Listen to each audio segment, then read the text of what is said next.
හරි ඉති අදත් සියලුම දෙනාට සුබදවසක් වේවා අයිබෝවන් කියට ප්‍රාර්ථනා කරනවා වෙන්දවගේම ඉති අදහම්බ වෙන්නෙත් අලුත් වීඩියෝ එකි ඉතිං අද වීඩියෝකේදී මං කතා කරන්න බලාපොරොත්තුවෙන මූලික වශයෙන්ම මේ එන්ජින් බෝර් කිරීම එතකොට බෝර් කිට් සහ ස්ලීව් ගැසීම කියන මෙන්න මේ මූලික මාතෘකා තුන සම්බන්ධව ඉති මීට කලින් මේ චානලක මම ඔය එන්ජින් බෝර් කිරීම සම්බන්ධව වීඩියෝස් කීපයක් කරලා තියෙනවා ඒ වීඩියෝ බලපනති කවර ඉන්නවන දැම් මෙතන උඩින් ලින්ක්ස් කීපයම් මන් දාන්නම් එමනත පල ඩිස්ක්‍රපෂන් එක ම ලින්ක්ස් කීපයක් දාල් තියන්න ඔගලන්ට ඒවා ලින්ක්සොලින් ඒ විඩියෝස් බලන්න පුළුව ඉතින් මගේ නම අචිත බෝධක මම මෝටරත ඉංජිනර විද්‍යා පිළිබඳ උපාධධාරිය ඉති මේනටම වර්ක්ෂප්යක් කරන යනවා පල ඩිස්ක්‍රපෂන් එක තියෙනවා මගේ සෝෂල් මඩිය ලික් සොකලන්ට ට පලෝ කරන්න පුළුවන් ඒත් එක්කම රත්නපුර ප්‍රදේශයාවට ඉන්නෙක් කෙනෙක් නම් යම්කිසි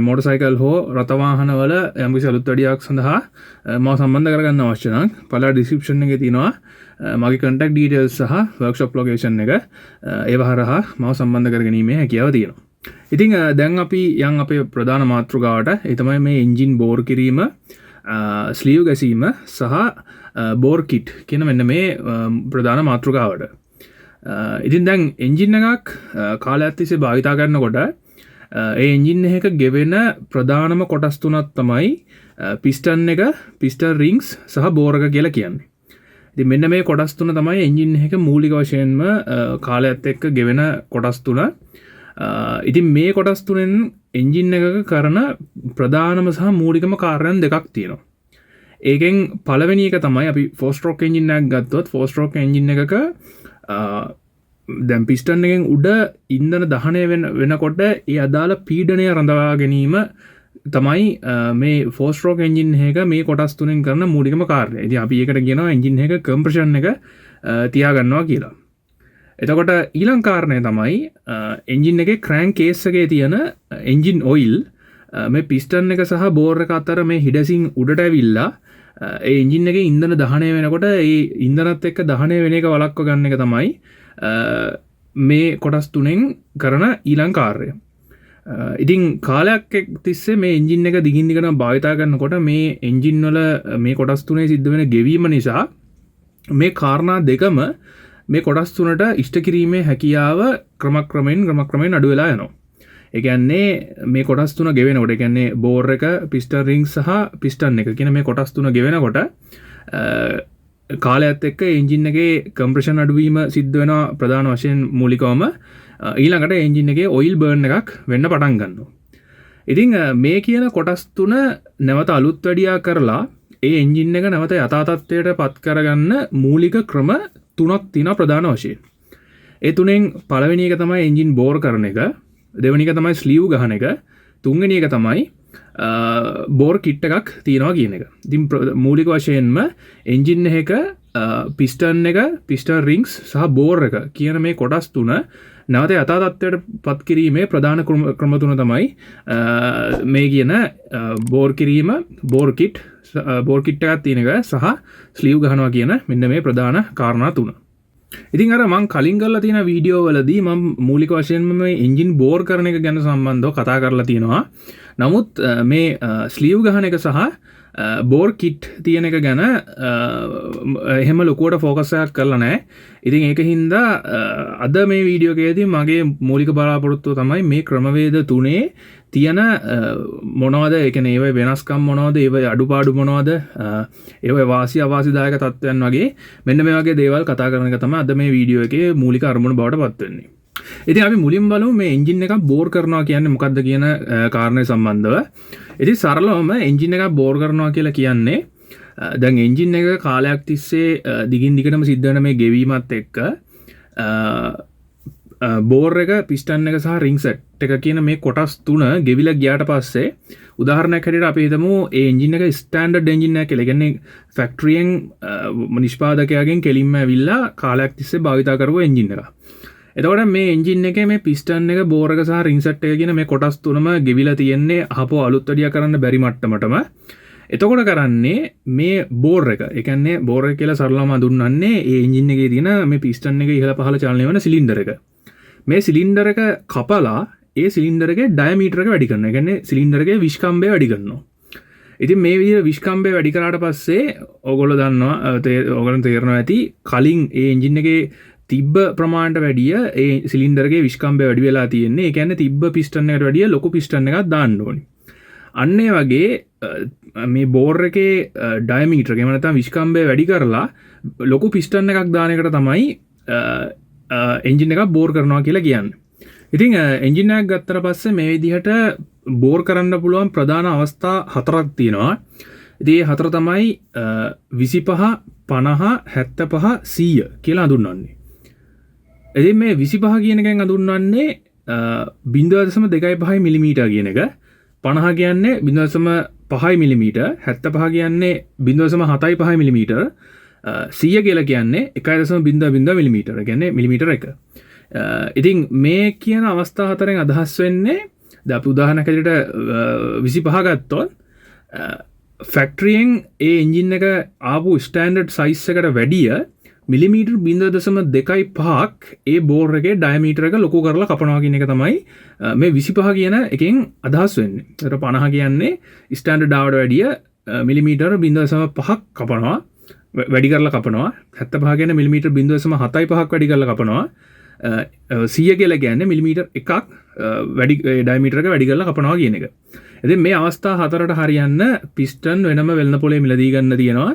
ඉතින් දැන් ඒ ගානට බෝර් එක කැපුවට පස්සේ අදාළ පිස්ටන් එක අරගෙන එන්ජින් එකට සවි කරන්න අවශ්‍ය වෙනවා. ඉතින් මේ කියන අවස්ථා හතරේදී බෝර් එක කැපුවට පස්සේ මූලික වශයෙන්ම දැන් ඔයගොල්ලන්ට තේරෙනවා ඇති මේ එන්ජින් එකක වැඩි මේ සිලින්ඩර් එකේ ඩයමීටර් එක වැඩි වෙන. ඒ කියන්නේ විශ්කම්භය වැඩි වෙන්නේ. සිලින්ඩර් එක විශ්කම්භයක් වැඩි වෙනවා කියලා කියන්නේ ඒ එන්ජින් එකේ එන්ජින් කැපැසිටි එක වැඩි වෙන්නේ.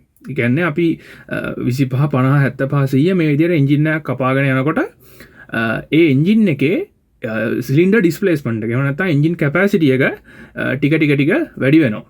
ඉතින් මේ වැඩිවීම නිසා එන්ජින් එකේ එක්තරා ආකාරයකට ඉන්ධන අපතේ යාමක් සිද්ධ වෙනවා.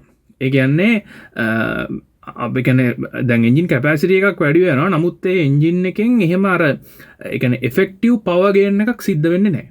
ඉතින් ඒක නිසා අපි සාමාන්‍යයෙන් කියන්නේ එන්ජින් එකක් බෝර් කරනකොට බෝර් ගන්න ෆුවල් වේස්ටේජ් එකක් වෙනවා කියලා තමයි කියන්නේ. නමුත් ඒකෙන් එන්ජින් එකේ කියන්නේ ෆයිනල් පවර් අවුට්පුට් එකට එච්චර ලොකු එෆෙක්ට් එකක් සිද්ධ වෙන්නේ නැහැ. ඉතින් මේක නිසා මේ බෝර් එකක් කරනකොට පොඩ්ඩක් දෙපාරක් හිතන්න අවශ්‍ය කරන දෙයක් තමයි මේ එන්ජින් එකක ඉන්ධන අපතේ යාම කියන කාරණය. ඉතින් ඒ විදිහට ඉන්ධන අපතේ ගෙන යනවා මේ බෝර් එක දිගින් දිගටම කපාගෙන බෝර් ඩයමීටර් එක වැඩි කරන්න. ඉතින් මේ වගේ බෝර් එකක් කපනකොට ප්‍රධාන වශයෙන්ම මුදලක් විදිහට වියදම් වෙන්නේ මේ බෝර් එක කියන්නේ බෝර් එක කපන්න යන වියදම සහ ඒ අදාළ පිස්ටන් එකේට වැය වෙන මුදල විතරයි. නමුත් පසු කාලීනව ඒ එන්ජින් එකේ සිද්ධ වෙන ෆුවල් වේස්ටේජ් එකත් එක්ක බලනකොට ඒ මේ කියන විදිහට එන්ජින් එකක් බෝර් කරනවා කියන එකේ යම් ආකාරයක ගැටලුකාරී තත්ත්වයක් මතුවෙනවා. නමුත් ඒක කියන්නේ එහෙම ගැටලුකාරී තත්ත්වයක් කියලා ඒක අනවශ්‍ය විදිහට ඔලුවට දාගන්න අවශ්‍ය වෙන්නේ නැහැ. සාමාන්‍යයෙන් දැන් ස්ටෑන්ඩඩ් බෝර් එකක් 25කට 50කට වගේ කපුවා කියලා එහෙම ලොකු ෆෝල් වේස්ටේජ් එකක් වෙන්නේ නැහැ. සාමාන්‍යයෙන් 75 100 වගේ යනකොට තමයි ටිකක් එක දැනෙන ෆෝල් වේස්ටේජ් එකක් වෙන්නේ.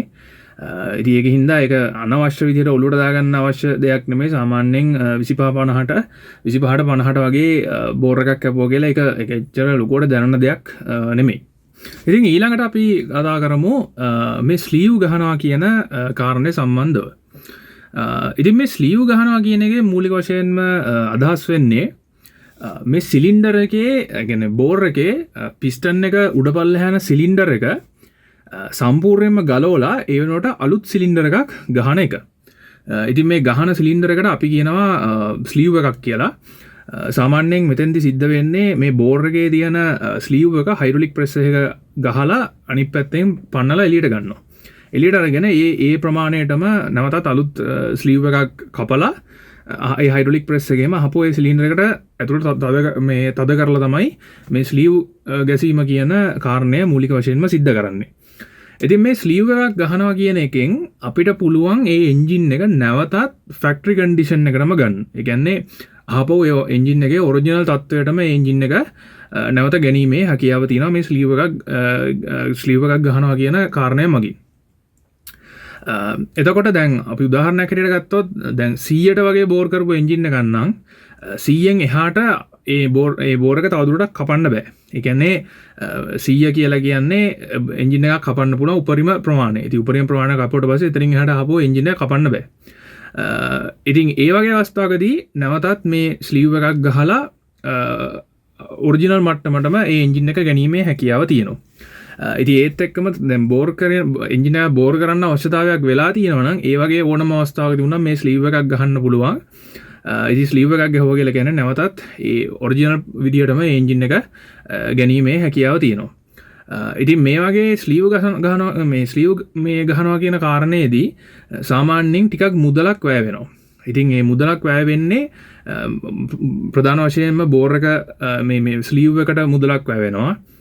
ඊට පස්සේ පිස්ටන් එකට මුදලක් වැය වෙනවා. එතකොට මේ ස්ලීව් එක කපලා ඒ හදන එකට මුදලක් වියදම් වෙනවා.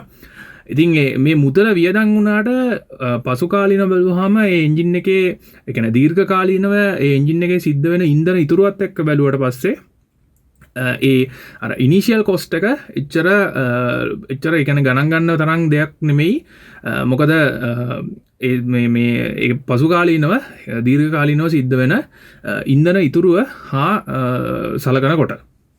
ඉතින් දැන් අපි එන්නේ අවසාන වශයෙන් මේ එන්ජින් එකක පිස්ටන් එක බෝර් එක සහ රිං සෙට් එක කියන මෙන්න මේ කොටස් තුන අලුත් වැඩියා කරන්න පුළුවන් තුන්වෙනි ක්‍රමවේදයට. ඒ තමයි මේ බෝර් කිට් එකක් තියෙනවා කියන ක්‍රමවේදය. ඉතින් මේ බෝර් කිට් එකක් කියලා කියන්නේ සරලවම ගත්තොත් වෙළඳ පොලේ අපිට ඒ අදාළ මොටර්සයිකල් මාදිලියට මේ මිලදී ගන්න පුළුවන් තියෙනවා මේ සම්පූර්ණ බෝර් එකයි ඉගෙන සම්පූර්ණ සිලින්ඩර එකයි පිස්ටන් එකයි රිං සෙට් එකයි කියන මෙන්න මේ කොටස් තුනම වෙනම වෙළඳ පොලේ අපිට මිලදී ගන්න තියෙනවා. ඉතින් මේ කොටස් තුන ඉගෙන තනි පැකේජ් එකක් විදිහට තමයි එන්නේ. මේ කොටස් තුන මිලදී අරගෙන අපිට පුළුවන් තියෙන එක ඉවත් කරලා ඒ වෙනකොට අරක කෙලින් මේ කොටස් ටික සවි කරලා නැවත ඒ එන්ජින් එක භාවිතයට ගැනීමේ හැකියාව තියෙනවා.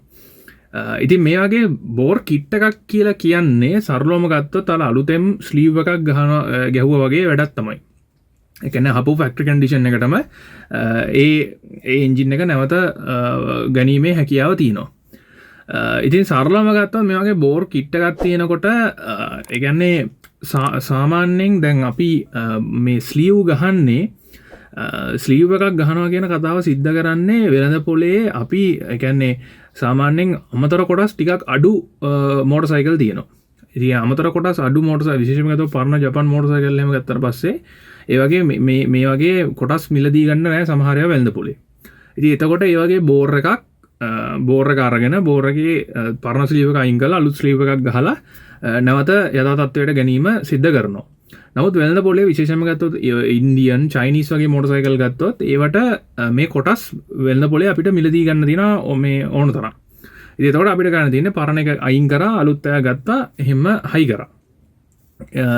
ඉතින් සරලවම ගත්තොත් මේ වගේ බෝර් කිට් එකක් තියෙනවා කියන එක හැම මෝටර්සයිකල් එකකටම කරන්න පුළුවන් දෙයක් නෙමෙයි. සාමාන්‍යයෙන් අමතර කොටස් හොයාගන්න අඩු ඒ කියන්නේ අමතර කොටස් හොයාගන්න නැති මෝටර්සයිකල් එකකට මේ වගේ බෝර් කිට් එක මිලදී ගැනීමේ හැකියාවක් නැහැ. එතකොට තියෙන එකම ස්ලීව් එකක් ගහලා හදලා තමයි ගන්න වෙන්නේ.